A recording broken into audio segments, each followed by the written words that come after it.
আপনার ছাড়া একা একা জান্নাতে কিভাবে থাকি? চলুন আল্লাহর দরবারে যাই। আল্লাহকে গিয়ে বলতেছি, আল্লাহ, এই লোকটা দুনিয়াতে আমাদের মাদ্রাসার প্রতিদিন নিজের হাতে খানা পাকাইয়া আমাদের কাইনা খাওয়াইতো, আমাদের দুঃখ সুখের কথাগুলো শুনতো, আমাদের সহযোগিতা করতো, সদস্যর মাদ্রাসায় আইনা টাকা দিত, প্রতি মাসে মুষ্টি চাল দিত, মাহফিলের সময় সহযোগিতা করতো। এবার ছাত্ররা বলে বলে, আল্লাহ, আপনি না হাদিসে আপনার রাসূল বলেছিল উলামায়ে কেরামকে, তুলাবায়ে আযমকে আপনি সুপারিশের ক্ষমতা দিবেন। আমরা সবাই মিলে আমাদের এই মোটেবার জন্য সুপারিশ করতেছি, তাকে যতক্ষণ জান্নাতে না দিবেন আমরা আপনার তৈরি জান্নাতে যাব না।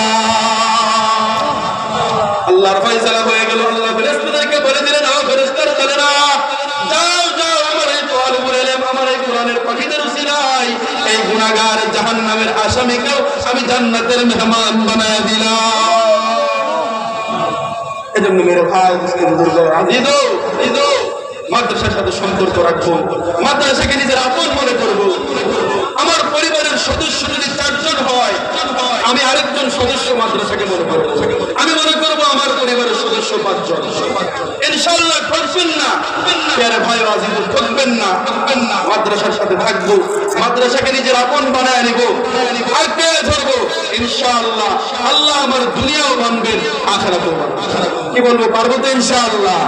যদি কোনো খুঁটিনাটি বিষয় আমার দিলে শক্কা লাগে, আমাদের সত্য ময়দান সর্বজন আছে, সরাসরি ওনাকে জিজ্ঞেস করবো।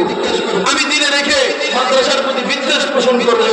এর দ্বারা আল্লাহর কসম মাদ্রাসার যাররা পরিমাণ ক্ষতি হবে না। আপনি হালাত মাদ্রাসার জায়গায় থাকবে, ছিল, আছে, কিয়ামত পর্যন্ত থাকবে। মাঝখান দিয়ে আমি যদি এই মাদ্রাসার সাথে বুগজ হাসাদ রাখি, আমি ধ্বংস হয়ে যাবো।